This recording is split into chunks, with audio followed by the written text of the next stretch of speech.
أعوذ بالله من الشيطان الرجيم. بسم الله الرحمن الرحيم. والمحصنات من النساء إلا ما ملكت أيمانكم كتاب الله عليكم، وأحل لكم ما وراء ذلكم أن تبتغوا بأموالكم محصنين غير مسافحين، فما استمتعتم به منهن فآتوهن أجورهن فريضة، ولا جناح عليكم فيما تراضيتم به من بعد الفريضة، إن الله كان عليما حكيما. ومن لم يستطع منكم طولا أن ينكح المحصنات المؤمنات فمما ملكت أيمانكم من فتياتكم المؤمنات، والله أعلم بإيمانكم، بعضكم من بعض، فانكحوهن بإذن أهلهن وآتوهن أجورهن بالمعروف محصنات غير مسافحات ولا متخذات أخدان، فإذا أحصن فإن أتين بفاحشة فعليهن نصف ما على المحصنات من العذاب، ذلك لمن خشي العنة منكم، وأن تصبروا خير لكم، والله غفور رحيم. يريد الله ليبين لكم ويهديكم سنن الذين من قبلكم ويتوب عليكم، والله عليم حكيم. والله يريد أن يتوب عليكم، ويريد الذين يتبعون الشهوات أن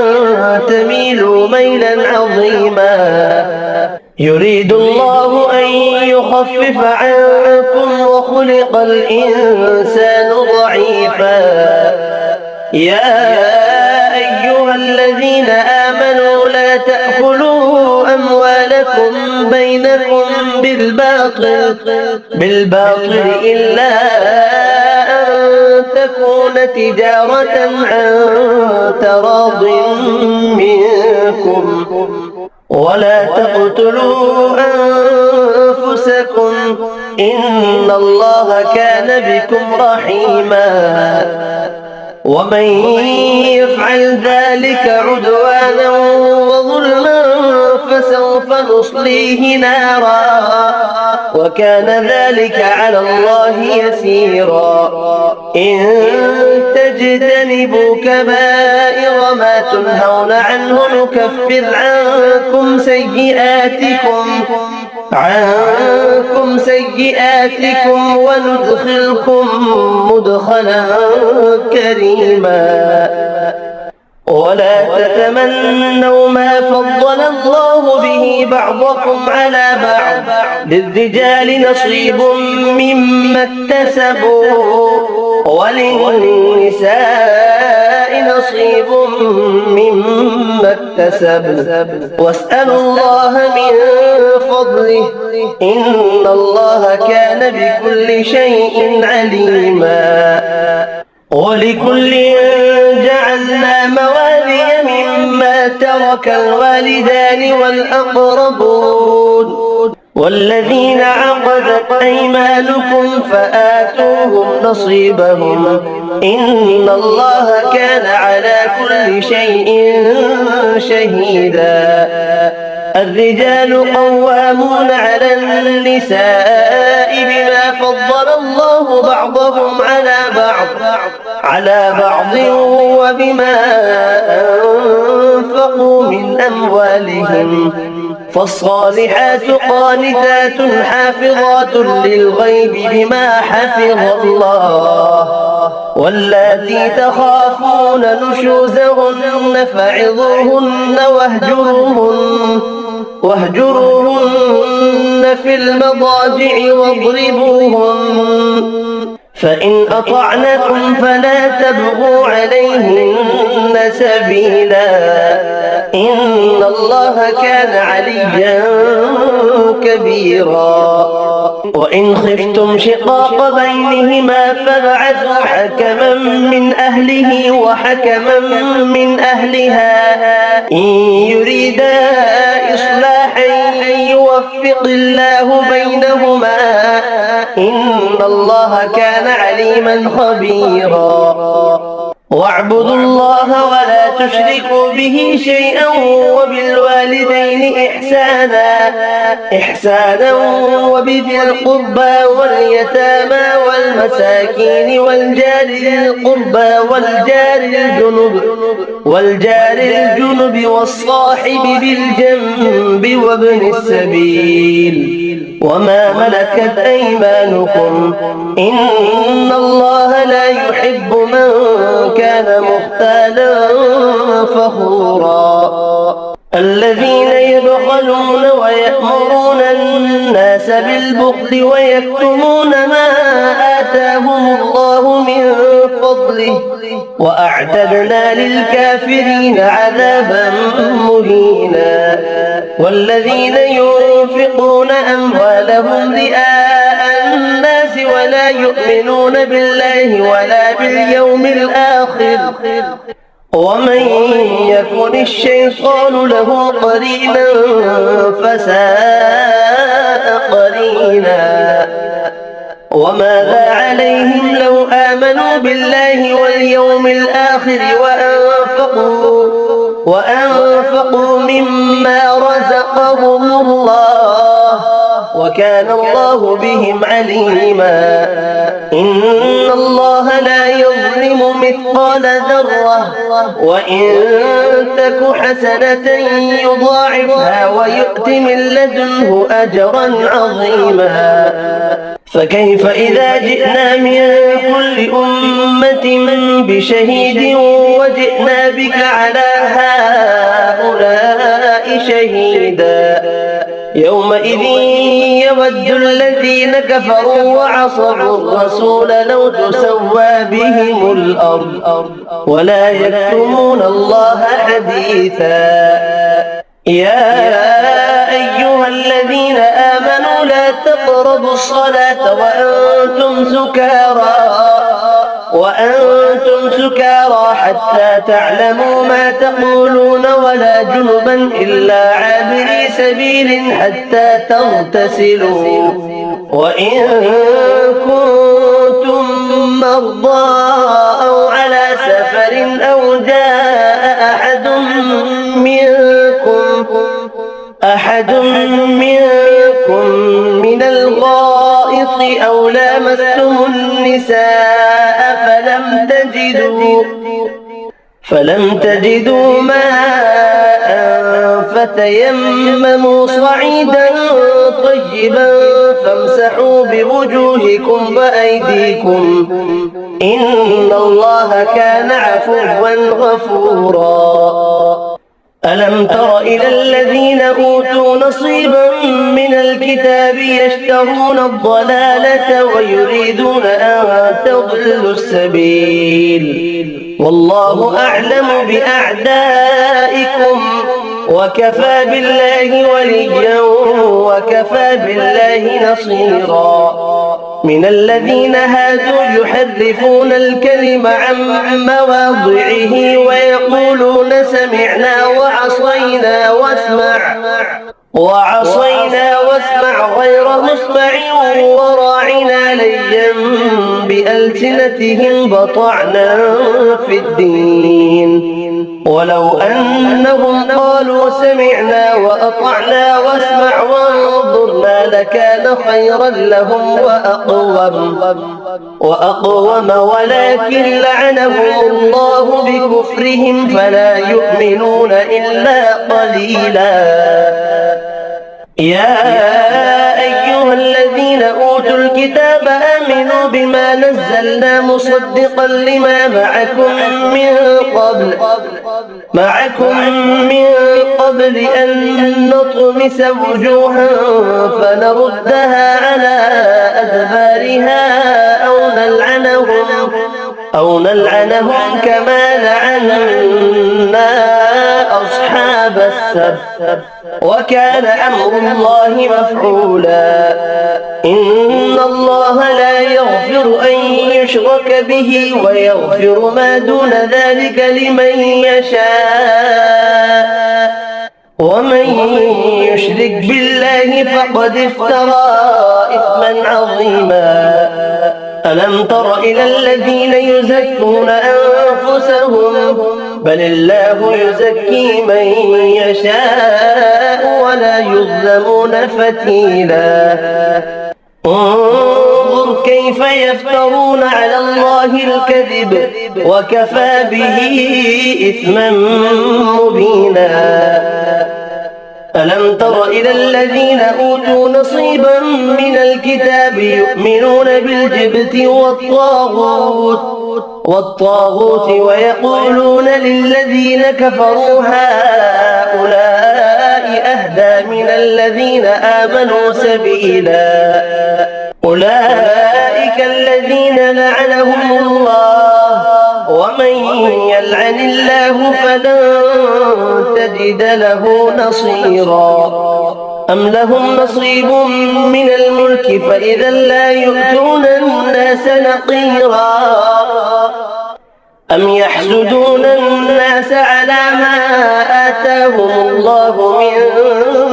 فضله فقد آتينا آل إبراهيم الكتاب والحكمة وآتيناهم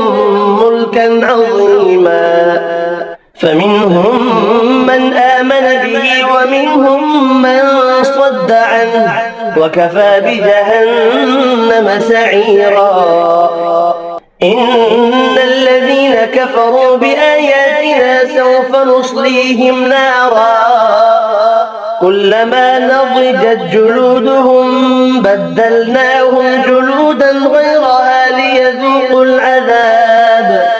إن الله كان عزيزا حكيما والذين آمنوا وعملوا الصالحات سندخلهم جنات تجري من تحتها الأنهار خالدين فيها أبدا لهم فيها أزواج مطهرة وندخلهم ظلا ظليلا إن الله يأمركم أن تؤدوا الأمانات إلى أهلها وإذا حكمتم بين الناس أن تحكموا بالعدل إن الله نعم ما يعظكم به إن الله كان سميعا بصيرا يا أيها الذين آمنوا أطيعوا الله وأطيعوا الرسول وأولي الأمر منكم فإن تنازعتم في شيء فردوه إلى الله والرسول إن كنتم تؤمنون بالله واليوم الآخر ذلك خير وأحسن تأويلا ألم تر إلى الذين يزعمون أنهم آمنوا بما أنزل إليك وما أنزل من قبلك يريدون أن يتحاكموا إلى الطاغوت وقد أمروا أن يكفروا به ويريد الشيطان أن يضلهم ضلالا بعيدا وإذا قيل لهم تعالوا إلى ما أنزل الله وإلى الرسول رأيت المنافقين يصدون عنك صدودا فكيف إذا أصابتهم مصيبة بما قدمت أيديهم ثم جاءوك يحلفون بالله إن أردنا إلا إحسانا وتوفيقا. أولئك الذين يعلم الله ما في قلوبهم فأعرض عنهم وعظهم وقل لهم في أنفسهم قولا بليغا. وما أرسلنا من رسول إلا ليطاع بإذن الله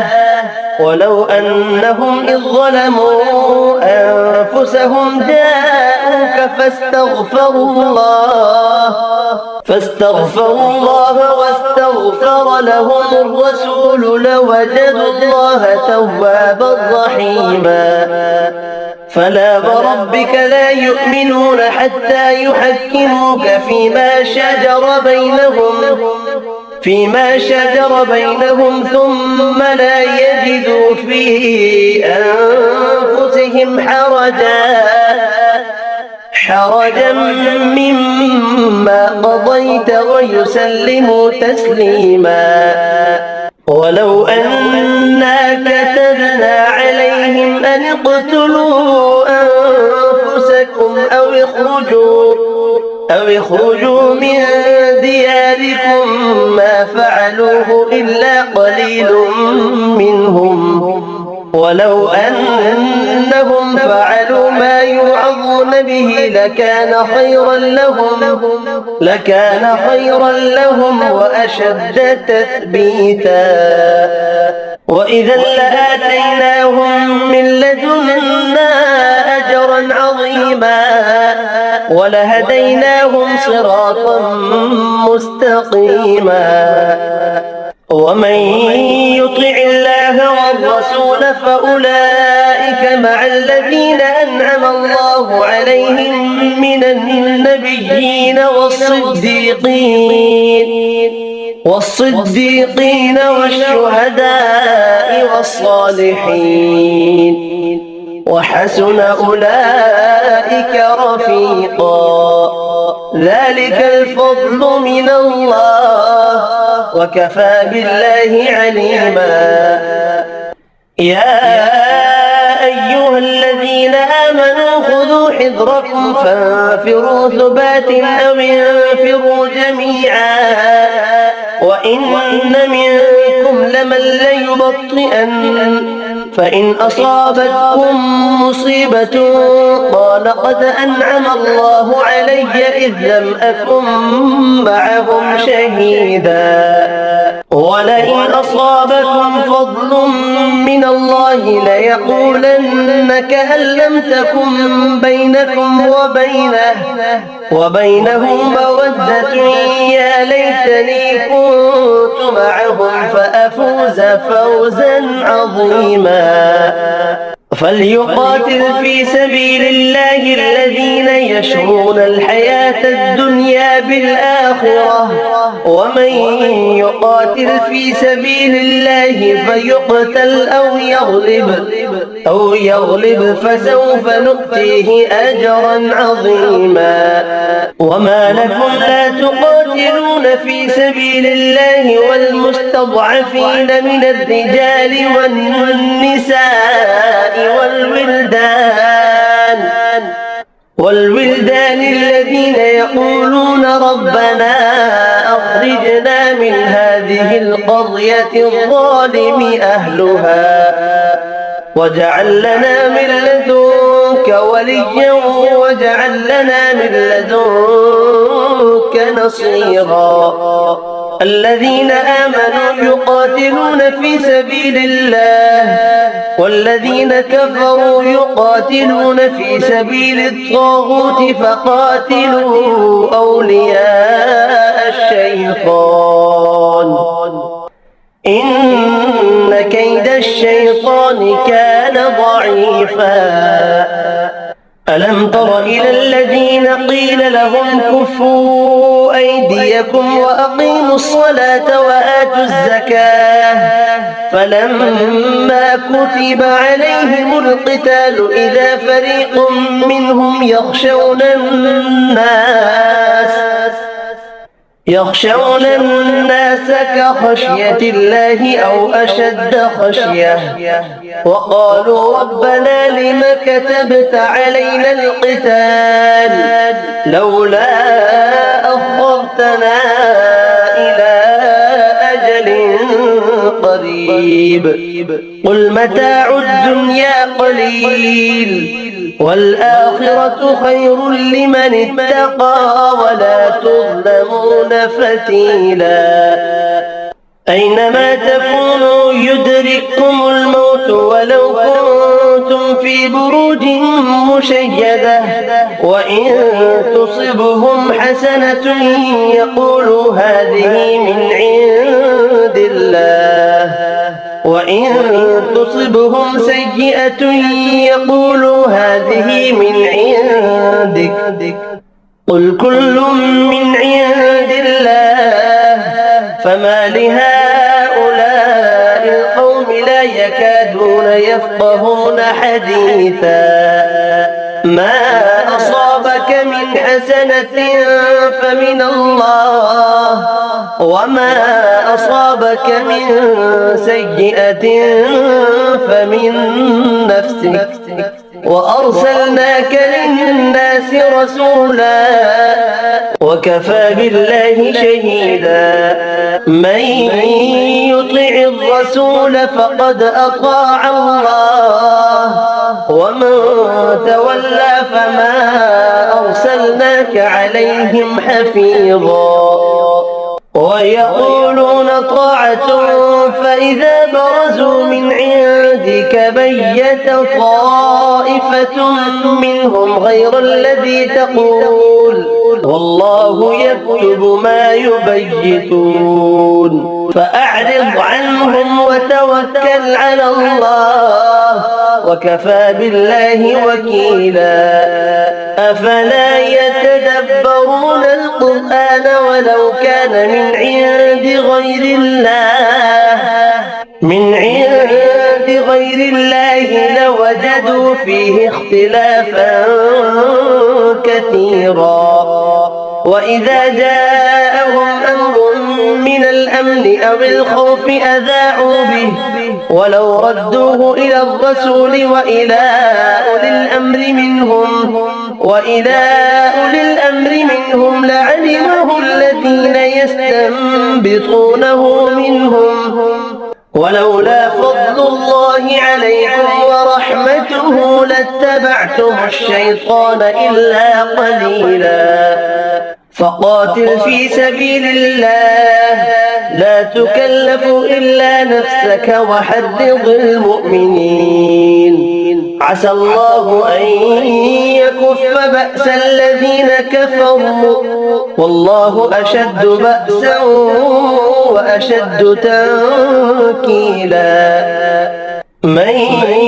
يشفع شفاعة حسنة يكن له نصيب منها ومن يشفع شفاعة سيئة يكن له كفل منها وكان الله على كل شيء مقيتا وإذا حييتم بتحية فحيوا بأحسن منها أو ردوها إن الله كان على كل شيء حسيبا الله لا إله إلا هو ليجمعنكم إلى يوم القيامة لا ريب فيه ومن أصدق من الله حديثا فما لكم في المنافقين فئتين والله أركسهم بما كسبوا أتريدون أن تهدوا من أضل الله ومن يضلل الله فلن تجد له سبيلا ودوا لو تكفرون كما كفروا فتكونون سواء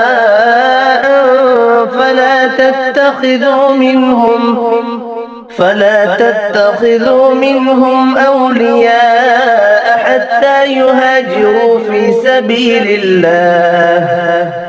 فإن تولوا فخذوهم واقتلوهم حيث وجدتموهم ولا تتخذوا منهم وليا ولا نصيرا إلا الذين يصلون إلى قوم بينكم وبينهم ميثاق أو جاءوكم حصرت صدورهم أن يقاتلوكم أو يقاتلوا قومهم ولو شاء الله لسلطهم عليكم فلقاتلوكم فإن اعتزلوكم فلم يقاتلوكم وألقوا إليكم السلم فما جعل الله لكم عليهم سبيلا ستجدون آخرين يريدون أن يأمنوكم ويأمنوا قومهم كلما ردوا إلى الفتنة أركسوا فيها فإن لم يعتزلوكم ويلقوا إليكم السلم ويكفوا أيديهم فخذوهم واقتلوهم حيث ثقفتموهم وأولئكم جعلنا لكم عليهم سلطانا مبينا وما كان لمؤمن أن يقتل مؤمنا إلا خطأ ومن قتل مؤمنا خطأ فتحرير رقبة مؤمنة ودية مسلمة إلى أهله إلا أن يصدقوا فإن كان من قوم عدو لكم وهو مؤمن فتحرير رقبة مؤمنة وإن كان من قوم بينكم وبينهم ميثاق فدية مسلمة إلى أهله وتحرير رقبة مؤمنة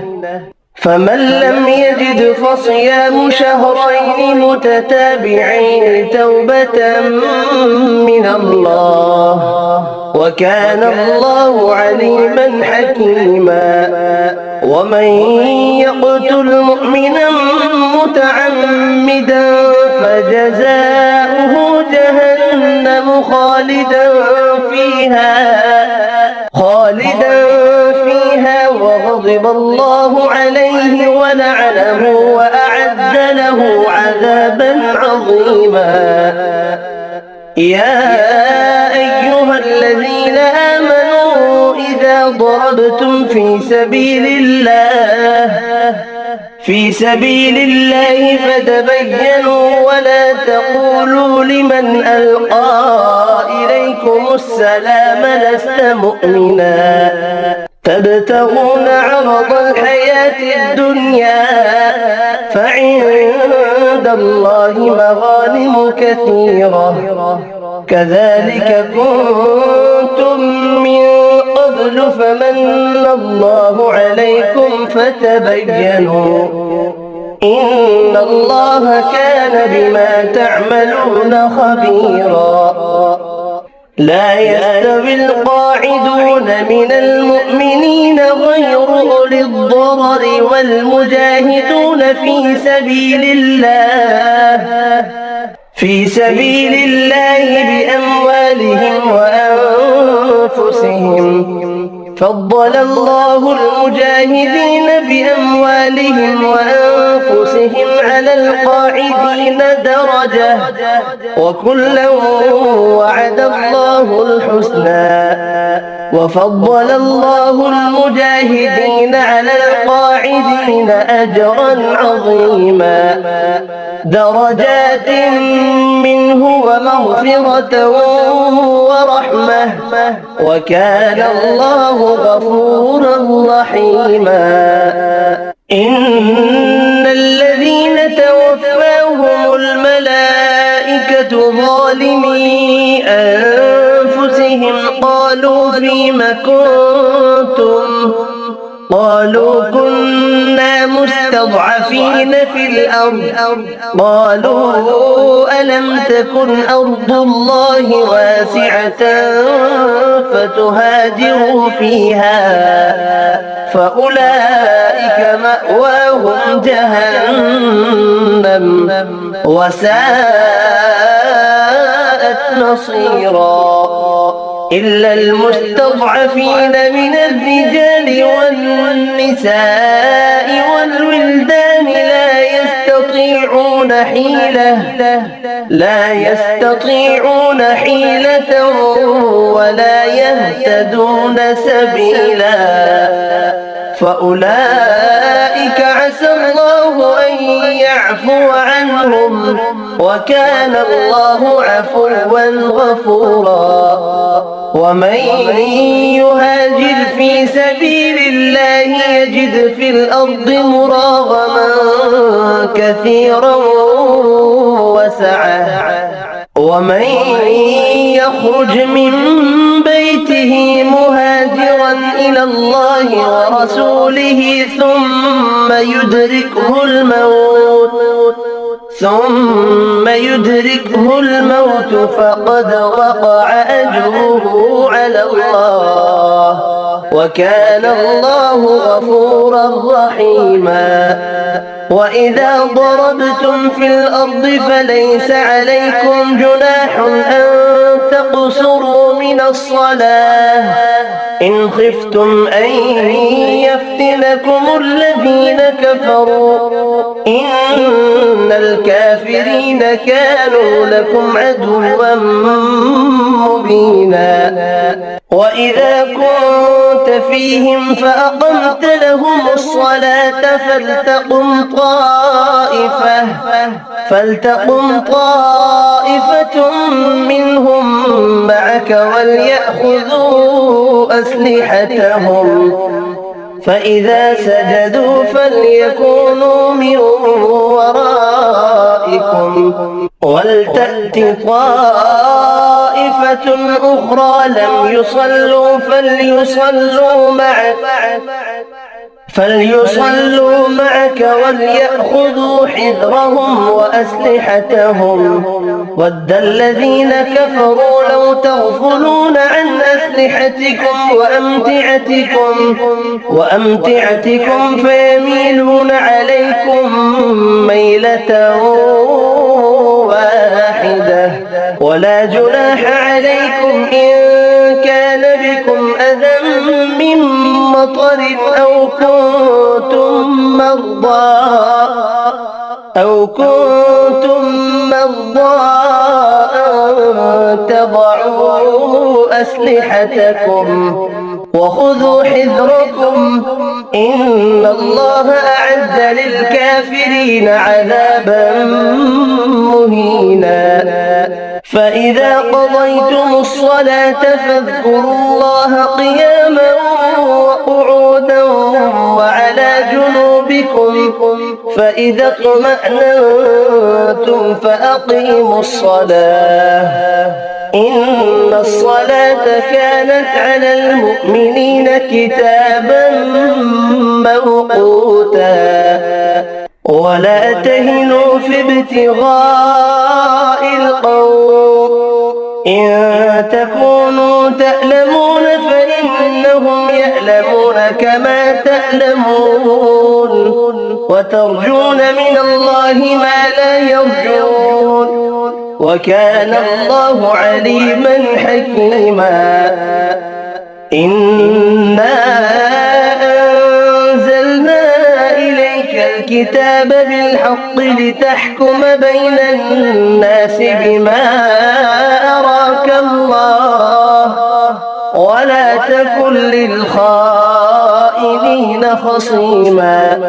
واستغفر الله إن الله كان غفورا رحيما ولا تجادل عن الذين يختانون أنفسهم إن الله لا يحب من كان خوانا أثيما يستخفون من الناس ولا يستخفون من الله وهو معهم إذ يبيتون ما لا يرضى من القول وكان الله بما يعملون محيطا ها أنتم هؤلاء جادلتم عنهم في الحياة الدنيا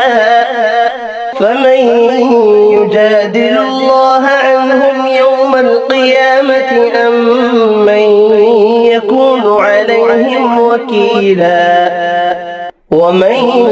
يعمل سوءا أو يظلم نفسه ثم يستغفر الله يجد الله غفورا رحيما ومن يكسب إثما فإنما يكسبه على نفسه وكان الله عليما حكيما ومن يكسب خطيئة أو إثما ثم يرمي به بريئا فقد احتمل بهتانا وإثما مبينا ولولا فضل الله عليك ورحمته لهم طائفة منهم أن يضلوك وما يضلون إلا أنفسهم وما يضرونك من شيء وأنزل الله عليك الكتاب والحكمة وعلمك ما لم تكن تعلم وكان فضل الله عليك عظيما لا خير في كثير من نجواهم إلا من أمر بصدقة أو معروف أو إصلاح بين الناس ومن يفعل ذلك ابتغاء مرضات الله فسوف نؤتيه أجرا عظيما ومن يشاقق الرسول من بعد ما تبين له الهدى ويتبع غير سبيل المؤمنين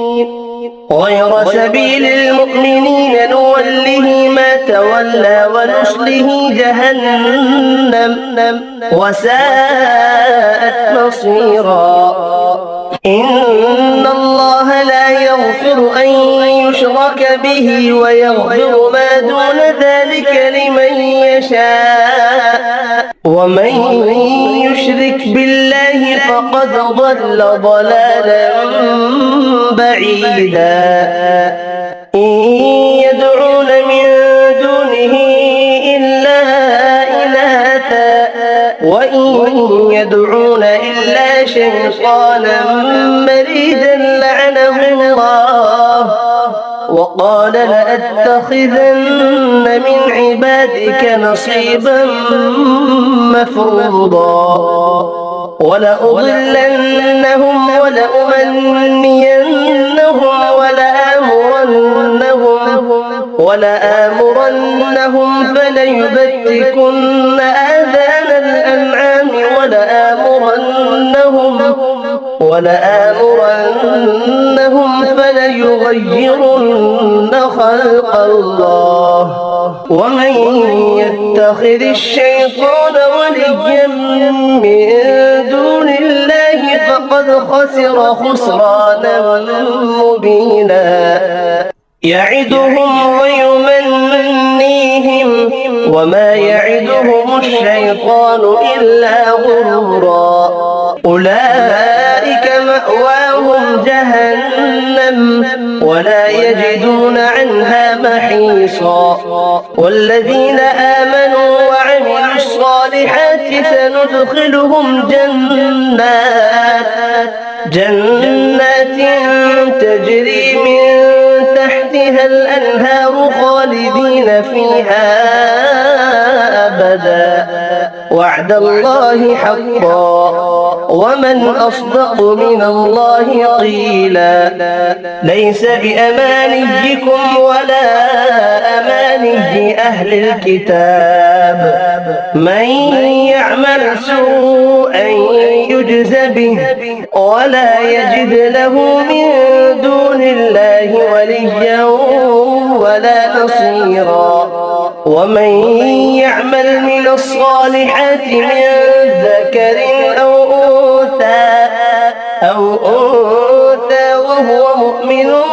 فأولئك يدخلون الجنة ولا يظلمون نقيرا ومن أحسن دينا ممن أسلم وجهه لله وهو محسن واتبع ملة إبراهيم حنيفا واتخذ الله إبراهيم خليلا ولله ما في السماوات وما في الأرض وكان الله بكل شيء محيطا ويستفتونك في النساء قل الله يفتيكم فيهن وما يتلى عليكم في الكتاب في يتامى النساء اللاتي لا تؤتونهن ما كتب لهن وترغبون أن تنكحوهن والمستضعفين من الولدان وأن تقوموا لليتامى بالقسط وما تفعلوا من خير فإن الله كان به عليما وإن امرأة خافت من بعلها نشوزا أو إعراضا فلا جناح عليهما أن يصلحا بينهما صلحا والصلح خير وأحضرت الأنفس الشح وإن تحسنوا وتتقوا فإن الله كان بما تعملون خبيرا ولن تستطيعوا أن تعدلوا بين النساء ولو حرصتم فلا تميلوا كل الميل فتذروها كالمعلقة وإن تصلحوا وتتقوا فإن الله كان غفورا رحيما وإن يتفرقا يغن الله كلا من سعته وكان الله واسعا حكيما ولله ما في السماوات وما في الأرض ولقد وصينا الذين أوتوا الكتاب من قبلكم وإياكم أن اتقوا الله وإن تكفروا فإن لله ما في السماوات وما في الأرض وكان الله غنيا حميدا ولله ما في السماوات وما في الأرض وكفى بالله وكيلا إن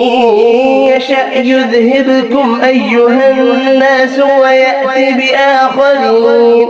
وكان الله على ذلك قديرا من كان يريد ثواب الدنيا فعند الله ثواب الدنيا والآخرة وكان الله سميعا بصيرا يا أيها الذين آمنوا كونوا قوامين بالقسط شهداء لله ولو على أنفسكم أو الوالدين والأقربين إن يكن غنيا أو فقيرا فقيرا فالله أولى بهما فلا تتبعوا الهوى أن تعدلوا وإن تلبوا أو تعرضوا فإن الله كان بما تعملون خبيرا. يا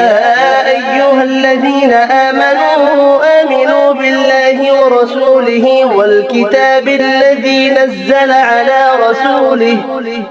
على رسوله والكتاب الذي أنزل من قبل ومن يكفر بالله وملائكته وكتبه ورسله واليوم الآخر فقد ضل ضلالا بعيدا.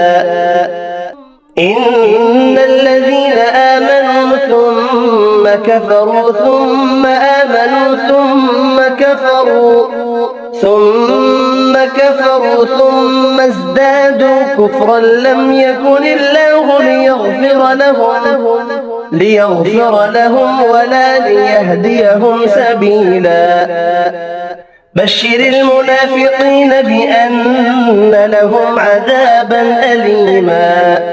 الذين يتخذون الكافرين أولياء من دون المؤمنين أيبتغون عندهم العزة فإن العزة لله جميعا. وقد نزل عليكم في الكتاب أن إذا سمعتم آيات الله يكفر بها ويستهزأ بها فلا تقعدوا معهم حتى يخوضوا في حديث غيره إنكم إذا مثلهم. إن الله جامع المنافقين والكافرين في جهنم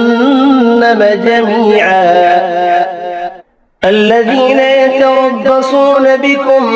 فإن كان لكم فتح من الله قالوا ألم نكن معكم وإن كان للكافرين نصيب قالوا ألم نستحبذ عليكم ونمنعكم من المؤمنين فالله يحكم بينكم يوم القيامة ولن يجعل الله للكافرين على المؤمنين سبيلا. إن المنافقين يخادعون الله وهو خادعهم وإذا قاموا إلى الصلاة قاموا كسالى يراءون الناس ولا يذكرون الله إلا قليلا مذبذبين بين ذلك لا إله هؤلاء ولا إله هؤلاء ومن يضلل الله فلن تجد له سبيلا. يا أيها الذين آمنوا لا تتخذوا الكافرين أولياء من دون المؤمنين أتريدون أن تجعلوا لله عليكم سلطانا مبينا. إن المنافقين في الدرك الأسفل من النار ولن تجد لهم نصيرا إلا الذين تابوا وأصلحوا واعتصموا بالله وأخلصوا دينهم لله فأولئك مع المؤمنين وسوف يؤتي الله المؤمنين أجرا عظيما. ما يفعل الله بعذابكم إن شكرتم وآمنتم وكان الله شاكرا عليما. صدق الله العظيم.